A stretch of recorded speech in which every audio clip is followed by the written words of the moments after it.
Pode se sentar. Estou nervosa. Oh, meu Deus. Quando, na verdade, nem era para eu trazer a palavra hoje, já tinha. Não, eu achava, né? Já tinha uma pessoa, né, marcada, já tinha desde o início do mês, né, finalzinho do mês passado. E aí eu fui confirmar com ela, né? Falei, e aí, amada, tudo bem, a paz? Tá tudo certo, para dia 12, né? Aí eu não responder, depois ela, então, Ana, mãe, eu não vou poder estar nessa data. Eu falei, meu Deus, e agora? Aí eu falei com o Vanusa, a mulher vai poder vir. Aí ela, eu vou ver uma irmã aqui. Eu falei, tá bom. Aí Ricardo disse assim, era você? Eu falei, você está doido? Claro que não. Aí, jamais. Aí, mandei, falei, olha, eu vou jogar essa mão pro pastor. Ele dá um jeito lá. Mais fácil ele que eu, ele tem meus contatos. Aí falei, pastor, olha, a menina não vai poder vir. Aí, não, deixa comigo, vou vir, tá bom. Eu botei esse mover dele. Então, Adelaide, eu botei de manhã no outro dia, ali a mensagem dele. Então, como eu venho das mulheres e de missões, nada melhor do que você olhar na palavra. Deus é contigo. Eu falei, amém, pastor, ele vai dar conta disso. Mas aquilo que a Vanusa falou aqui hoje à noite, né, desse vai, eu trago isso comigo também de um tempo que eu ouvi e falei, só como disse que você fala, só uma informação. Eu falei com o Ricardo, eu não quero chorar. Tem até um papel aqui, eu falei, vou levar o papel que é capaz de chorar. E aí a Vanusa me chega na porta, aqui ó, aí eu trouxe uma toalha para você. Falei, cadê a toalha, Vanusa? Porque aí não, bacana não vai dar conta, né? Chora uma palavra, todo toque, uma administração, vai chorar tudo. E voltando, quando eu fiz um curso de missiologia em 2016, o pastor André, dando uma aula sobre desafios missionários, eu sempre falo isso quando eu tenho alguma oportunidade. E aí ele disse assim, Deus ele chama as pessoas, né? E cabe a nós dizer sim ou não. E aí às vezes, mas se eu não aceitar, vai ficar tudo de bom. Deus não é que ele fica bicudo, você vai ver, você não quis. Não. Ele não vai deixar de te abençoar, mas as experiências que você teria, né, com aquele chamado, com aquela oportunidade, outra pessoa vai viver no seu lugar. E aí, naquele dia eu falei, meu Deus do céu, Senhor, eu não vou recusar, eu vou aceitar. Toda vez que a pessoa tiver que dar alguma palavra, eu vou. E aí começou lá na sede, 2017. Vai dirigir um culto. Um belo dia, a Marta falou, o pastor Eduardo falou, você vai dirigir um culto, você está mais calmo. Eu falei, o quê? Pelo amor de Deus. Eu estou tremendo aqui. Imagine lá, né? Eu lembro já, porque eu estou lá no primeiro culto, igreja lotada embaixo, né? Priscila, galeria. Ninguém viu minhas pernas tremer, porque eu estava de vestido comprido, mas elas batiam palma de tanto que eu tremia. Quem sentado atrás de mim? O pastor Eduardo. Falou das gracinhas, né, que ele sempre fala, né? Aquelas piadas meio assim, tem que ser forte. Mas eu fui com medo mesmo, né?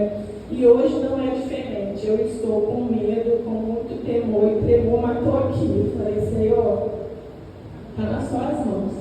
E como o pastor, né, me deu essa incumbência, naquela semana do encontro, eu estava aqui de coisas, e eu sou muito intensa nas coisas. Quando eu vou fazer, Ricardo sofre comigo, porque ele fala as coisas comigo, não, peraí, e eu quero fazer tudo, dar conta de tudo. E eu falei, meu Deus, eu não tive um tempo para sentar, para preparar. E eu falei, e Deus me trouxe à memória uma palavra que eu ministrei numa igreja que eu fui em 2021. E aí eu fui procurar meu caderno das minhas anotações, porque eu ainda não estou naquele anotar e me tirar tudo. Eu tenho que escrever, porque eu esqueço tudo também. E fui, anotei e falei, Senhor, se tem alguma coisa a acrescentar, não só vai acrescentar. E aí eu tirei um tempo, sentei e reli, né, e acrescentei algumas coisas. E por eu ser pedagoga, eu sou muito didática, então assim, tem pessoas que elas são mais espontâneas e tal. E a gente, dessa área de educação, de mestre, a gente gosta de seguir muito a risco para não perder, ir lá e depois não voltar no mesmo assunto. Então, vocês não reparem, né, porque eu vou passar umas coisas aqui, parece que é muito, mas não é, tá? Vai dar tempo. É só para não perder a linha do raciocínio. E aí, meu óculos ficou lá na minha bolsa, que é que você coloca para mim, por favor. Salmo 137.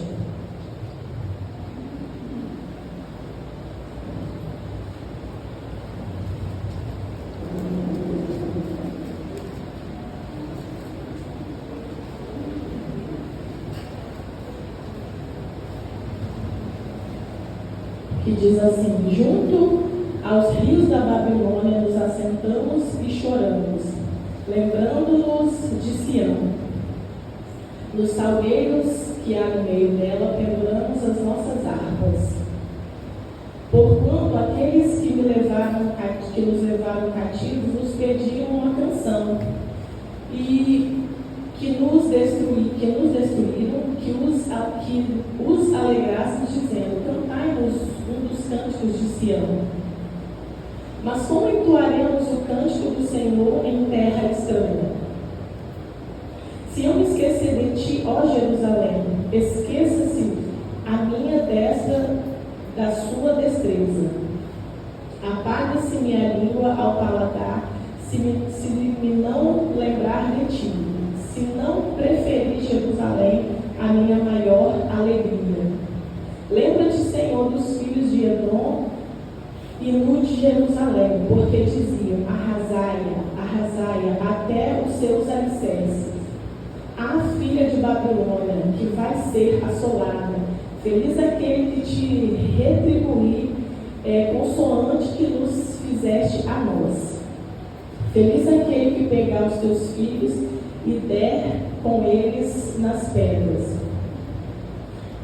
E aí, eu fiz, quando eu estava preparando essa administração nesse tempo, e aí eu fui pesquisar sobre quando Jerusalém foi levado cativo para a Babilônia. A história diz, né, que eles foram levados cativos por desobediência, né?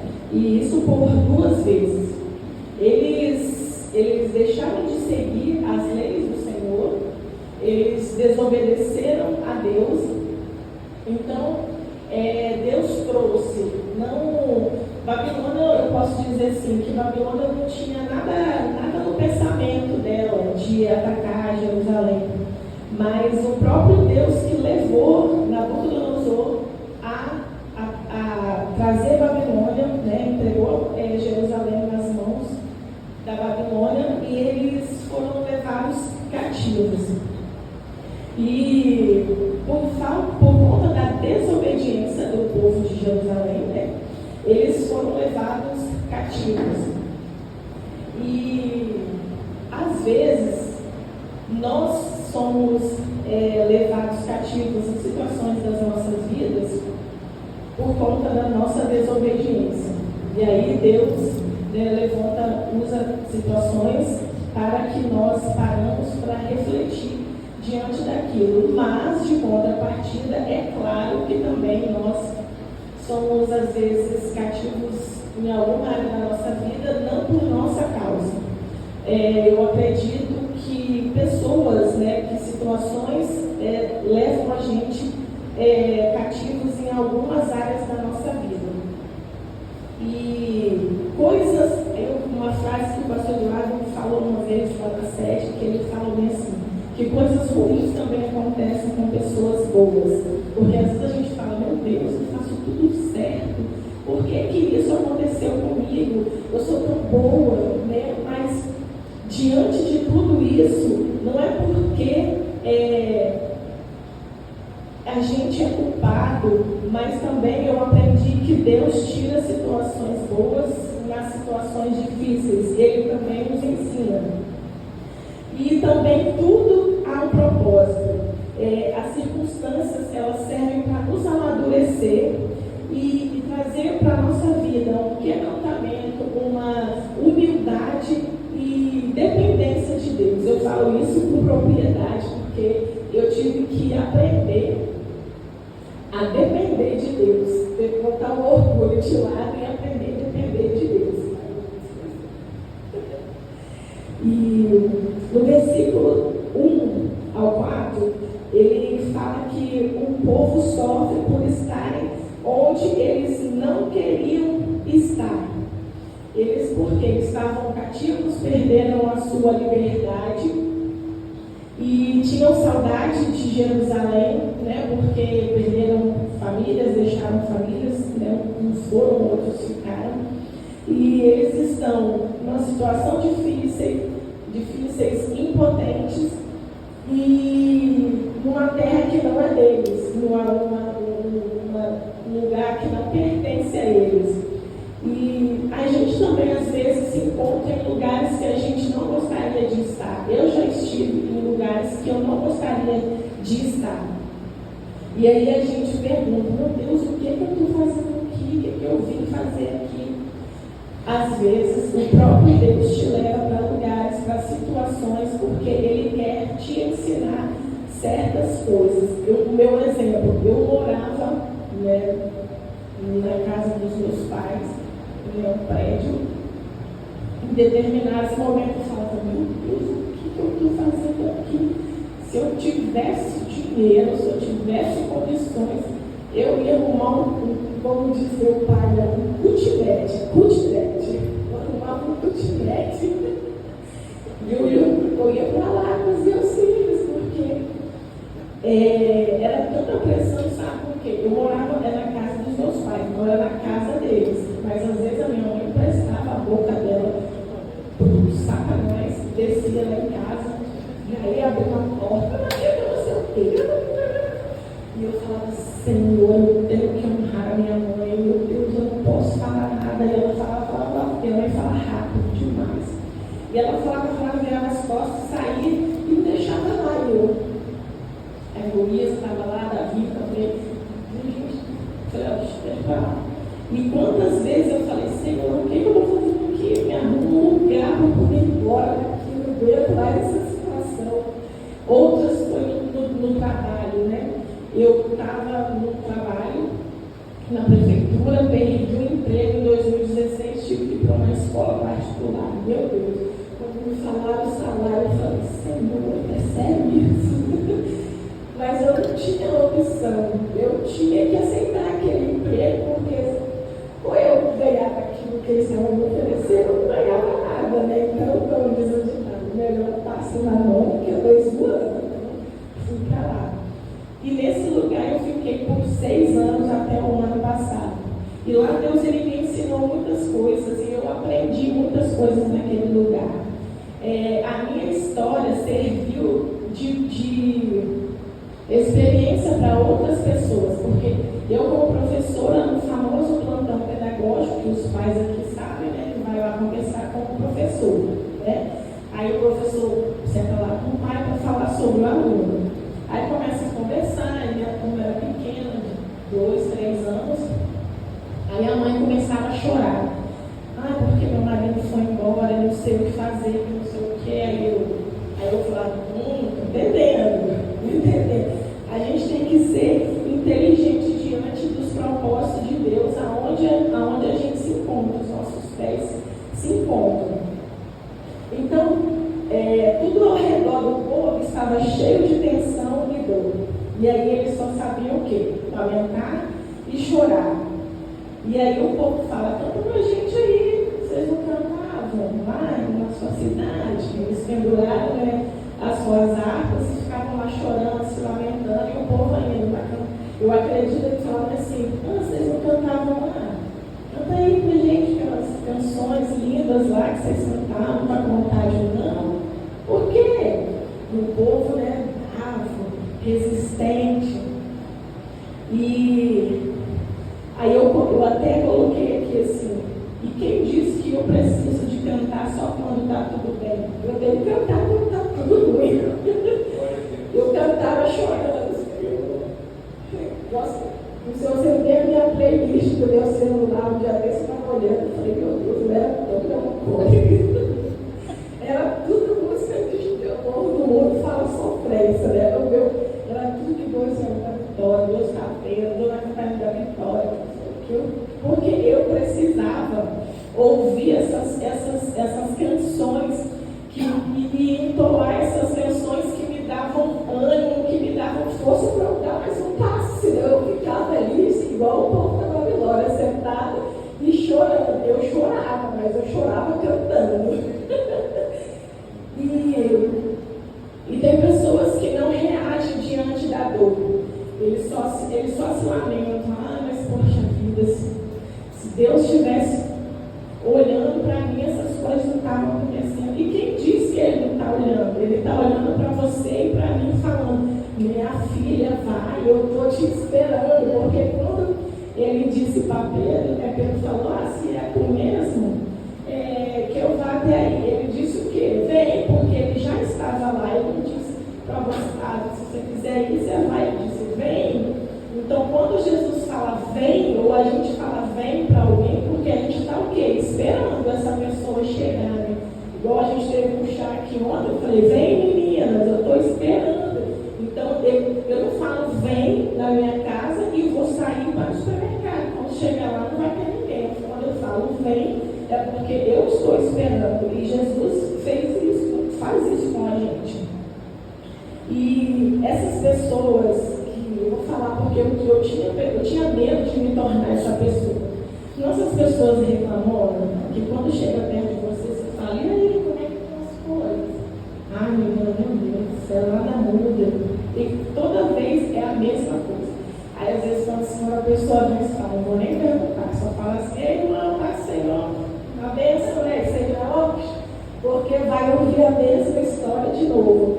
São pessoas que ficam presas no passado. E eu ouvi uma frase que eu falei, eu preciso de anotar essa frase. Quando se vive de passado, deixa de viver o presente. Deixa de ver as possibilidades e a provisão. Porque Deus está mostrando as coisas, mas eu que não estou enxergando. Porque eu estou olhando mais para as minhas dificuldades, para os meus problemas, do que para aquilo que Deus está querendo que eu veja, né? E quando eu entendo os propósitos de Deus, eu sei que Ele sempre vai tirar coisas boas, né? Jeremias 29:11 fala que eu, Senhor, sei. Eu amo esse versículo. Ele é meu nome, né? Eu, Senhor, sei. E eu colocava o meu nome. Eu, Senhor, sei, Adelaine, o pensamento que tem a respeito de você. Eu senti que era comigo mesmo. Pensamento de paz, de te fazer bem, de te fazer prosperar e de não lhe causar danos. Então, quando o Senhor, eu li esse versículo, eu falava, o Senhor está falando para mim que o prazer dele é de me ver bem, de me fazer prosperar, então eu não preciso me preocupar. É lógico que a gente se preocupa, mas a certeza de que Ele quer o nosso bem nos faz avançar. E com José não foi diferente, né? José foi lançado na cisterna, todas aquelas situações, se ele tivesse sentado e lamentado e chorado, ele não teria chegado a ser governador do Egito, né? E depois supriu toda a sua família. No versículo 1 já fala que desse choro, né? E aí eles não fizeram como Daniel, quando Daniel foi levado cativo, porque Daniel também foi. Daniel não deixou as marcas de Deus na Babilônia, não a Babilônia marcar ele. E aí, Daniel ele tinha uma fé extraordinária e ele se destacou em obediência e temor ao Senhor. Daniel decidiu ser uma bênção na Babilônia antes que a Babilônia deixasse o coração de Daniel azedo e ele se tornasse como os outros, né, reclamando, chorando e abandonando. As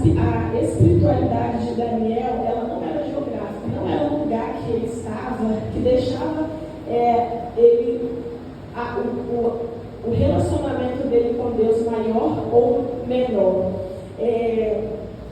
Ele não se limitava, independente de onde ele estivesse, a fé e a perseverança no Senhor eram a mesma, né? E Daniel, ele resolveu andar com Deus.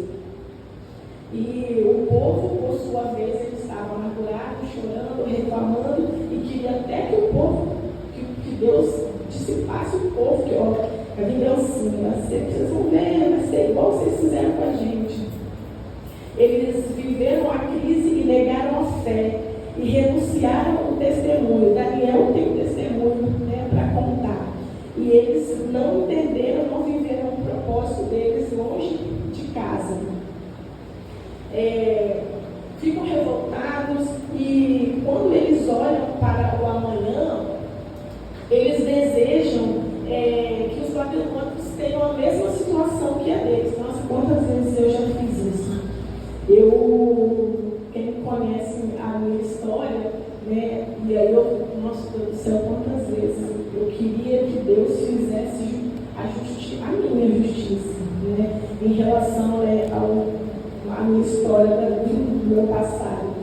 E eu não queria, eu queria que Deus fizesse a minha justiça, desejando o pior para o meu ofensor. Mas aí, quando o Senhor, ele trabalhou no meu coração sobre o que era perdoar, eu falei, Senhor, mas eu já perdoei. E Deus falou para mim assim, em todas as vezes que você fala da sua história, hoje eu choro de alegria, tá, gente? E você chora, isso te causa dor, é porque você ainda não perdoa. E aí eu decidi perdoar. E quando eu perdoei, eu saí de um cativeiro. Gente, a primeira vez que eu liberei perdão de verdade, parecia que meu travesseiro era bom. Mas antes parecia que eu estava dormindo um travesseiro de pedra. Depois que eu entreguei tudo para Deus e deitei e dormi, foi o melhor sono da minha vida. Porque a minha mente, o corpo físico dormia, mas a minha mente, ela ficava buscando estratégias, falando com Deus o que eu queria que acontecesse.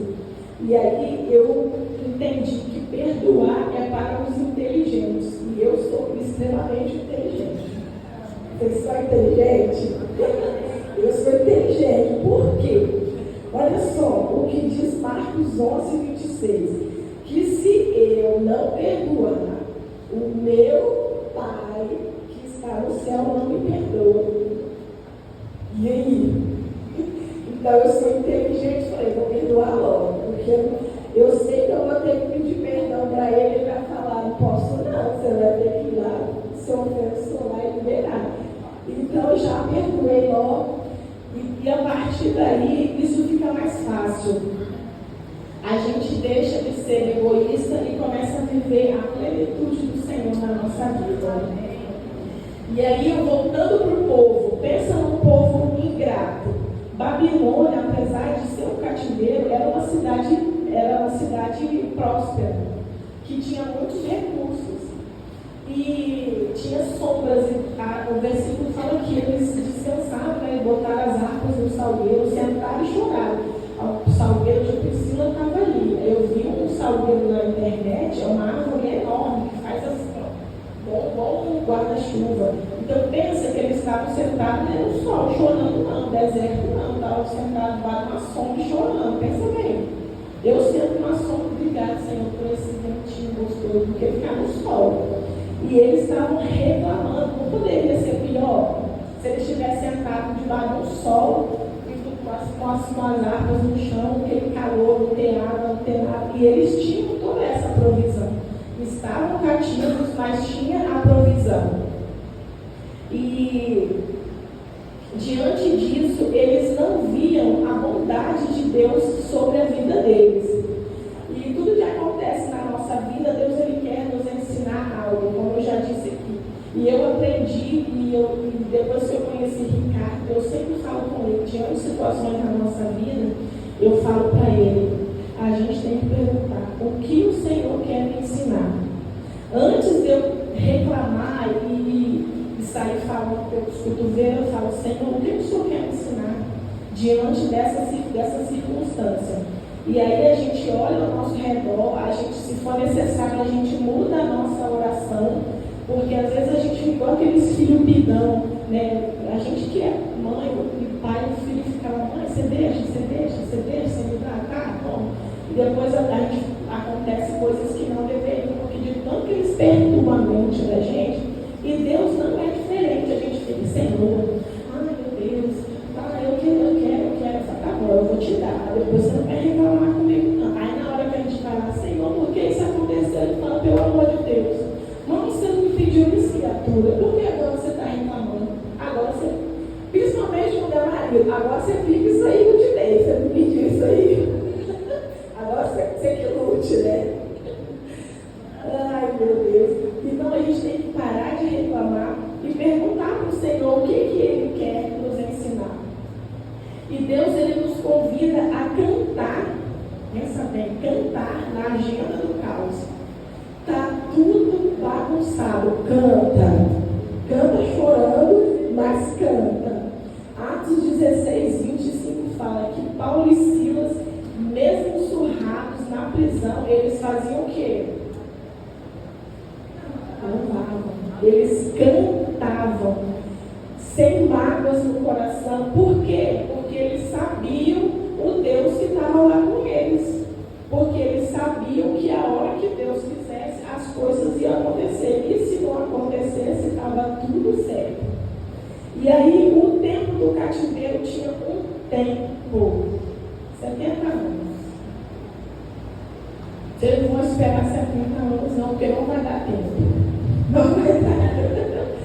Mas talvez alguém aqui esteja no tempo, no processo do tempo. Eu já estive no processo do tempo, agora eu estou no outro tempo. No processo de outro tempo. A vida do crente é assim, é sempre no tempo. Uma hora é outra coisa, outra hora é outra. E aí eu tenho uma boa notícia. Salmo 126, não coloca para mim quieto. Rapidinho. Quando o Senhor trouxe do cativeiro os que voltaram a Sião, estavam como os que sonham.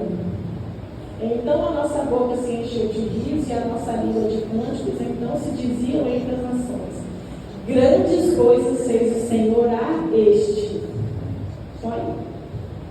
Então o Senhor trouxe os cativos de volta de Sião. Parecia como os que se sonham, mas não era sonho, era realidade. O melhor de tudo é isso. Gente, parece que eu falava direto com o Ricardo, logo que eu casei com ele, eu acordava e ficava olhando para ele, ele falava, o que foi que nós conversamos sonhando? Aí ele falava comigo, essa é a realidade. Ai, Deus. E o melhor de tudo é a realidade. O choro deu lugar ao riso e cânticos de alegria. As outras nações viam e falavam, grandes coisas fez o Senhor por eles. Então, quando Deus restaurou a sorte de Sião, todos, porque nações são o mundo todo, todos tiveram que contemplar e declarar que grandes coisas fez o Senhor. Nunca foi sobre mim e sobre você. É tudo sobre Ele e para Ele. Então, aqueles que semeiam, andando, me tirando daqui, me leva para outro lugar, eu não aguento mais. Aí depois você volta, cantando e colhendo todas aquelas sementes que você semeou, chorando, e você volta colhendo com cânticos de alegria. Então, nessa noite, para finalizar, eu falei que era rápido, semeie amor, perdão, gratidão, humildade, generosidade e fé. Entenda o tempo de Deus. O tempo Ele forjou o meu caráter, Ele me amadureceu, e Ele me ensinou que eu posso sim todas as coisas no Senhor. E não é diferente com nenhum de vocês. forma de nos posicionarmos, como foi falado ontem aqui no encontro de mulheres. Quando eu me posiciono, eu vou deixar de passar pela dificuldade de sofrer? Não, não vou. Mas com Jesus no barco vai estar tudo certo, né? Porque o pastor Renan de Mello tem uma frase dele que eu carrego sempre comigo, que a presença de Jesus no barco não é ausência de tempestade, é certeza de bonança. É só ele despertar e falar: o que está acontecendo aqui? Acalma aqui, acalma ali, resolve aqui, está tudo certo. O negócio é ele estar no barco, tá com tempestade, mas ele está lá, está tudo certo, porque depois vai ficar tudo bem. E o tempo, ele nos faz pessoas perfeitas? Claro que não, mas nos faz vermos Deus em tudo. Eu via Deus em tudo e continuo vendo Deus em tudo. Porque se não for assim, a gente desiste no meio do caminho. Mas eu não posso desistir porque tem um galardão esperando e eu quero chegar lá. Então, o Senhor restaurou a sorte de Sião. Então, não importa quanto tempo eu tenho que esperar, você tem que esperar. O quanto seja difícil, permaneça firme. Não pendure as harpas debaixo do salgueiro. Olhe ao seu redor e veja as possibilidades, porque poderia ser pior. Você tem saúde, você tem uma família, você tem amigos, você tem uma liderança que te sustenta em oração. Você tem uma casa para morar, mesmo que seja de aluguel, você tem uma casa, e maior do que isso, você tem um Deus que cuida de você e que Ele jamais vai deixar você desamparado. Então, permaneça firme, espere e confie, descanse, acredite e cante, porque ontem foi falado, né, do Salmo 23, que ele leva os passos verdejantes, e depois que a gente come, a gente bebe, mas com Deus é diferente. A gente come, né, e descansa, né? Então acredite, Ele sempre cumpre as suas promessas. Aí vai cantar um louvor, nunca perca a fé. Amém?